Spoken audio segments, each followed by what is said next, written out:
आशा करता हूँ आप सब बहुत अच्छे होंगे। मेरा नाम है सिद्धांत अग्निहोत्री। स्टडी ग्लोस पे आपका बहुत बहुत स्वागत है दोस्तों। कल मैं एक लेक्चर लूंगा कि हमारे चैनल पे क्या क्या चेंजेस होने वाले हैं। मैंने आपको बताया था ना 1 अप्रैल से बहुत कुछ है आपके लिए, आप कैसे हमसे जुड़ सकते हैं उसकी अपडेट कल दूंगा। तो साउथ कोरिया की बात करेंगे, बहुत इंपॉर्टेंट देश है। चलिए आगे बढ़ते हैं। ये हमारा चैनल है, इसको सब्सक्राइब करना है। देखो जून तक टारगेट है हमारा 1 मिलियन। कुछ भी करके आपको 1 मिलियन तक पहुंचाना है। अब इसको सब्सक्राइब करो, हम कुछ नहीं जानते। इंस्टा पे मुझे फॉलो करो, डिस्क्रिप्शन कमेंट बॉक्स में लिंक दिया है। देखिए कोरियन वॉर पे मेरा पूरा सेपरेट लेक्चर है, ज़रूर देखना उसे। साउथ कोरिया या फिर रिपब्लिक ऑफ कोरिया, ये एशिया में ही आता है। ईस्ट एशियन कंट्री है। ईस्ट एशिया में जब आप आएंगे, अरे यार ये बोलना पड़ेगा मुझे कंटेंट राइटर से कि वर्ल्ड मैप लगाया करो। बट कोई बात नहीं, आप इधर से थोड़ा नीचे आएंगे ना, ये जापान से थोड़ा सा नीचे आएंगे तो इधर आपको मिलेगा नॉर्थ कोरिया, और ये है आपका पूरा का पूरा साउथ कोरिया, जिसकी कैपिटल है सियोल। देखिए नॉर्थ कोरिया के बारे में तो मैंने कई लेक्चर्स लिए हैं। नॉर्थ कोरिया एक अंधेर नगरी है, अंधेर नगरी चौपट राजा। उसके उल्टा है साउथ कोरिया। देखिए एक चीज आप समझेंगे कि जिस देश पे अमेरिका का प्रभाव रहा है उस देश ने डेवलप किया है क्योंकि वहां पे कैपिटलिज्म आया है। ये बहसी वर्ल्ड वॉर 2 के बाद जब कोल्ड वॉर शुरू हुआ, capitalism versus communism, democracy versus communism, यही पूरी की पूरी डिबेट थी। एक तरफ डेमोक्रेसी थी, एक तरफ कम्युनिज्म था। एक तरफ कैपिटलिज्म था, एक तरफ कम्युनिज्म था। तो अब क्या करेंगे? तो जहां जिस देश में अमेरिका का प्रभाव नहीं, सोवियत का प्रभाव था, वहां पे कम्युनिज्म आया। या वहां पे सत्ता जो है एक एक इंसान के हाथ में है, इतना ज्यादा कैपिटलाइजेशन नहीं था। लेकिन जहां पे अमेरिका आया वहां पे कैपिटलाइजेशन आया। ये बात तो है भाई, कुछ भी करो कैपिटलाइजेशन डेफिनेटली अनइक्वालिटी बढ़ती है। लेकिन आप ये भी तो समझो कि कैपिटलाइजेशन से डेवलपमेंट भी तो होता है, रोजगार भी तो उत्पन्न होता है। तो साउथ कोरिया की बात करें, इसको रिपब्लिक ऑफ कोरिया बोला जाता है। और कोरियन वॉर के बाद, क्योंकि अमेरिका ने जब कोरियन पेनिनसुला की मदद करनी शुरू की, मतलब साउथ कोरिया की मदद करनी शुरू की, तो ये जो है ना, ये जिसको कहते हैं 37th पैरेलल लाइन, डिवाइड कर दिया साउथ कोरिया और north Korea. 30th parallel line, तो ये साउथ कोरिया और नॉर्थ कोरिया को डिवाइड करता है। ये चीज है। साउथ कोरिया बहुत ही ज्यादा कैपिटलिस्टिक नेशन है, मतलब बहुत से ज्यादा डेवलपमेंट है यहाँ पे। बड़ी बड़ी जो कंपनीज है वो आपको साउथ कोरिया में मिलेगी। और ये आप देख ही सकते हैं, साउथ कोरिया की बात करें तो ये नॉर्थ कोरिया से तो अपना बॉर्डर शेयर करता ही है। फिर उसके बाद ये पूरा का पूरा यहाँ पे क्या कहते हैं कि कोरियन पेनिनसुला, इधर आपको येलो सी मिल जाएगा, इधर आपको सी ऑफ जापान मिल जाएगा। ओके, देश में ज्यादा लोग नहीं रहते हैं दोस्तों। अगर कंट्री की पॉपुलेशन की बात करें तो 5 करोड़ के आसपास ही है ना। और ज्यादातर ये मतलब ये वैसे तो पूरा का पूरा देश ही काफी कैपिटलिस्टिक है, मतलब यहाँ पे रोजगार की कोई कमी नहीं है और एक सेक्युलर नेशन है। अगर बात करें तो 56%, आधे से ज्यादा लोगों का कोई रिलीजन नहीं है, किसी भी रिलीजन से वो रह सकता है। 27% यहाँ पे क्रिश्चियनिटी को फॉलो करते हैं, 15% यहाँ पे बुद्धिज्म को फॉलो करते हैं। हालांकि शुरुआत में कोरिया में बुद्धिज्म ही आया। प्रेसिडेंट यहाँ के मून जाए इन है। प्राइम मिनिस्टर यहाँ पे चुंग सी क्यून है। अगर बात करें लेजिस्लेचर की तो नेशनल असेंबली है। ठीक है, कोरिया में आपको नेशनल असेंबली मिलेगी। हिस्ट्री की बात करें तो मोनार्की यहां पे रही है। ठीक है, शुरुआत में ही कोरिया में, मतलब फर्स्ट किंगडम यहाँ पे 7th सेंचुरी BCE, यानी कि आज से 2500 साल पहले कोरिया में पहला किंगडम, जो फर्स्ट किंगडम डेवलप हुआ था। फर्स्ट किंगडम क्या है? देखिए, मंचूरिया एंड कोरियन पेंसुला, इनको जो रूल करता था उसी को बोलते थे फर्स्ट किंगडम। ठीक है, बहुत ही ज्यादा इंपॉर्टेंट। हालांकि गो जोसियोन बोला जाता था, जो डायनेस्टी आई थी, अननोन है, ज्यादा इनके बारे में मालूम नहीं है, लेकिन मोनार्की स्टैब्लिश हो गई थी। ओके, तो ये रहा है कोरिया का। अब देखिए, जैसा कि मैंने बताया कि फर्स्ट किंगडम जो है वो 7th सेंचुरी BCE में स्टैब्लिश हुआ। फिर उसके बाद गोरियो डायनेस्टी आई, जोसियोन डायनेस्टी आई, मोनार्की रही, यहां पे राजा महाराजा का रूल रहा है। फाइनली यहां पे दोस्तों डायनेस्टी चली। जोसियोन डायनेस्टी की बात करें, देखिए गोरियो डायनेस्टी 918 से 1392 तक 400 सालों का रूल। जोसियोन डायनेस्टी 1392 से लेकर 1897 तक, मतलब 500 सालों का रूल। और फाइनली हम देखते हैं कोरियन एम्पायर को जापान ने अनेक्स किया। जब जापान एक्सपैंड कर रहा था ना, तो पूरा का पूरा कोरियन पेनिनसुला जापान के पास आ गया। वर्ल्ड वॉर 2 में ये पूरा कहर जो है एशिया पे जापान ने बरसाया, और फाइनली वर्ल्ड वॉर टू के बाद कोरियन वॉर शुरू हो गया 1950 में। 1950 से लेकर 1953 तक यहां पे कोरियन वॉर रहा। दोस्तों बुद्धिज्म भी फैला और उसका श्रेय भारत को जाता, भारत से बुद्धिज्म हर जगह गया। तो यहां पे एक्सपेडिशंस होती थी, ठीक है, बुद्धिज्म कॉन्फ्यूशियनिज्म कोरिया में फैला, एक्सपेडिशंस होती थी। अशोक ने भी यहां पे दूर दूर लोगों को भेजा, अपने नुमाइंदों को भेजा, तो यहां पे बुद्धिज्म फैला। बुद्धिज्म भारत से ही आया। इनफैक्ट साउथ ईस्ट एशिया में जितने भी आज आप देश देख रहे हैं ना, बुद्धिज्म भारत से ही आया है वहां पे। तो कोरियन वॉर हुआ 1950 से लेकर 1953 में। पहले तो सोवियत ने सपोर्ट किया पूरा का पूरा नॉर्थ कोरिया को, और इधर तक आ गई थी, जो आप देख रहे हैं ग्वांजू तक फोर्सेस आ गई थी। लेकिन फिर अमेरिका की मदद से साउथ मतलब नॉर्थ कोरिया को पीछे ढकेलना शुरू किया, और अल्टीमेटली हम देखते हैं कि 38th पैरेलल लाइन, जिसको डीमिलिटराइज्ड जोन DMZ बोला जाता है, अभी भी कोई ट्रीटी साइन नहीं हुई है, अभी भी ये मिलिटराइज्ड जोन है। इधर 2 किलोमीटर इधर नॉर्थ कोरिया की आर्मी है, 2 किलोमीटर इधर साइड साउथ कोरिया की आर्मी है। तो अभी भी पूरी तरीके से पीस स्टैब्लिश हो ही नहीं हुआ है। Technically they are still in war. तो ये चीज है। तो फिर 1953 के बाद इधर साउथ कोरिया डेवलप हुआ और ऊपर डेवलप हुआ नॉर्थ कोरिया। नॉर्थ कोरिया में जोंग उन की सरकारें आई, ठीक है। और उसके बाद फिर नॉर्थ कोरिया की स्टोरी सबको पता ही है, एक अंधेर नगरी चौपट राजा। मतलब अजीब है कि आपका एक बॉर्डर देश है जिसमें सब बर्बाद है, और एक और बॉर्डर देश है जिसमें बिल्कुल ऑपोजिट है, सब आबाद है। साउथ कोरिया में भी इनइक्वालिटी है लेकिन डेवलपमेंट बहुत ज्यादा है। ओके, तो ये चीज है। वक्त आगे बढ़ता है दोस्तों, साउथ कोरिया में बहुत ज्यादा फॉरेन इन्वेस्टमेंट आया, अमेरिका का पूरा सपोर्ट था। अगर जीडीपी की बात करें पर कैपिटा, तो 1980 से लेकर 1990 तक जब लिबरलाइजेशन का दौर आया, वॉशिंगटन सेंसस ऑलरेडी आ गया था, सारे देश अपनी इकोनॉमी खोल रहे थे, तो फास्टेस्ट राइज हुआ पर कैपिटा में, फास्टेस्ट राइज हुआ साउथ कोरिया में, ठीक है। तो ये चीज है। फिर उसके बाद जून स्ट्रगल भी हुआ। देखिए साउथ कोरिया में भी अथॉरिटेरियन ही रूल था। 1987 तक साउथ कोरिया में अथॉरिटेरियन रूल चला है।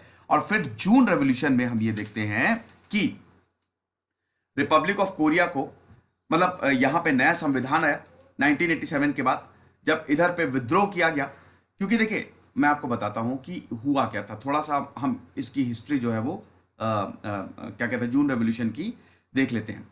देखिए कोरिया भले ही 1953 में आजाद हो गया था, लेकिन अभी भी नॉर्थ कोरिया में तो आपको कहानी पता ही है, साउथ कोरिया में भी प्रॉब्लम बहुत ज्यादा थी। एक डेमोक्रेटिक मूवमेंट साउथ कोरिया में स्टार्ट हो गया था, 10 जून से लेकर 29 जून तक चला, और देखते ही देखते हम देखते हैं जो अथॉरिटेरियन रिजीम थी नीचे गिर गई।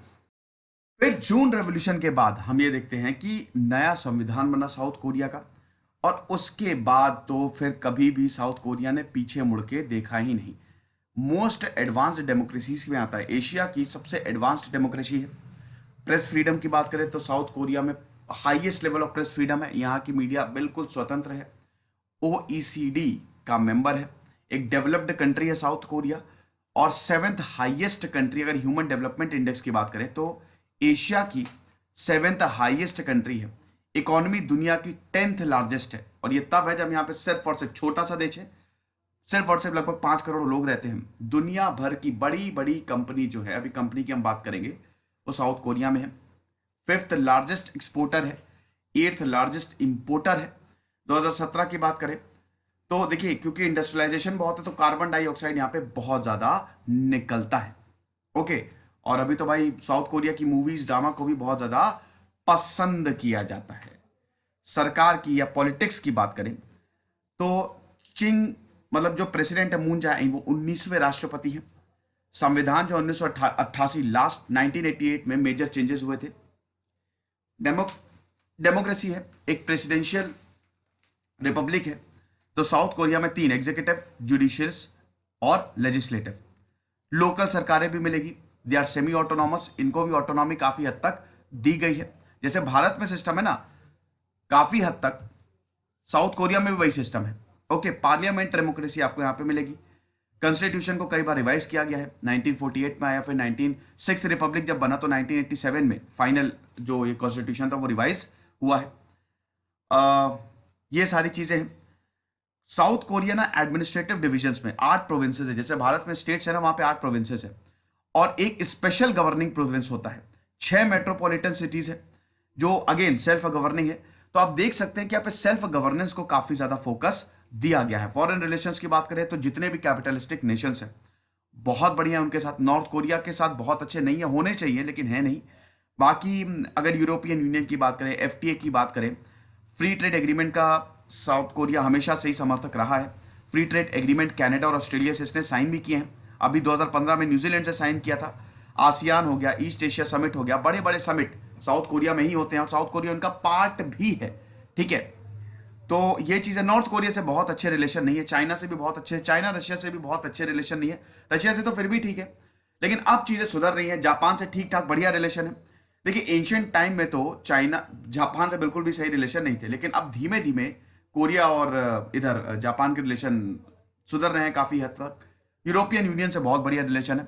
देखिए जितने भी कैपिटलिस्टिक नेशंस हैं, साउथ कोरिया के बहुत बड़े, यूरोपियन यूनियन हो गया, उनसे तो फ्री ट्रेड एग्रीमेंट भी साइन किया। अमेरिका से तो बहुत सबसे अच्छे रिलेशन तो अमेरिका से ही है, कोई दिक्कत ही नहीं।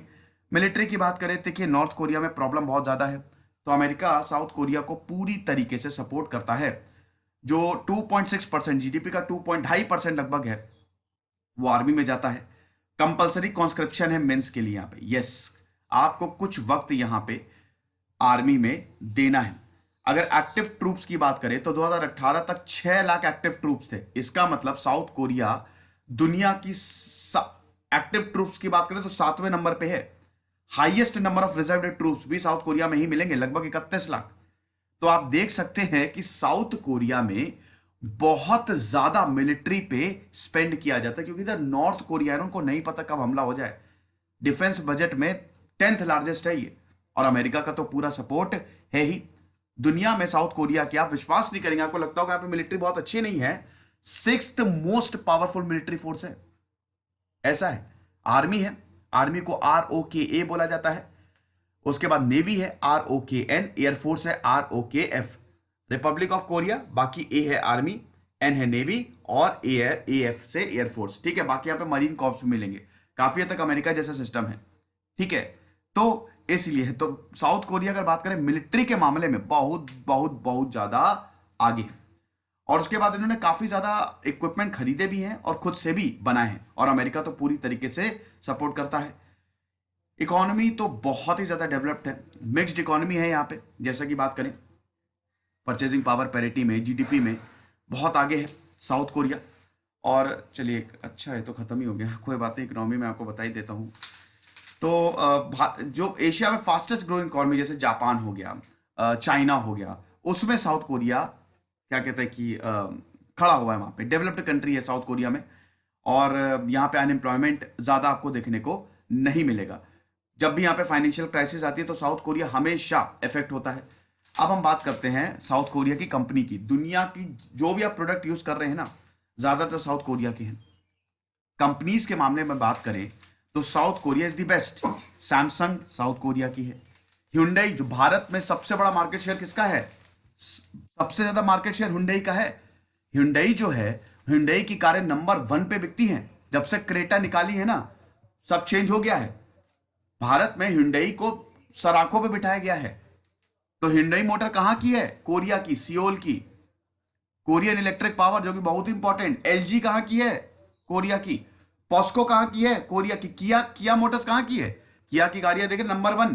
ऑटोमोबाइल में कोरिया का कोई मुकाबला नहीं, नंबर 1 पे है किया की मोटर्स। अभी अभी अगर बात करें तो दोस्तों, किया ने जब से अपनी गाड़ी सेल्टॉस और सोनेट लॉन्च की, स्पेशली सोनेट, लगातार उनकी सेल्स बढ़ रही है। तो किया मोटर्स भी कोरिया की है। Hyundai हेवी इंडस्ट्रीज कोरिया की है।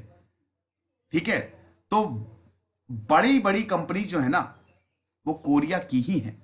एनर्जी इंफ्रास्ट्रक्चर में कोरिया का कोई मुकाबला भी नहीं है। एक्सप्रेसवे यू बनाता है, यू ज्यादातर प्रोजेक्ट इन्हीं को ही मिलते हैं। हाई स्पीड रेल फटाक से।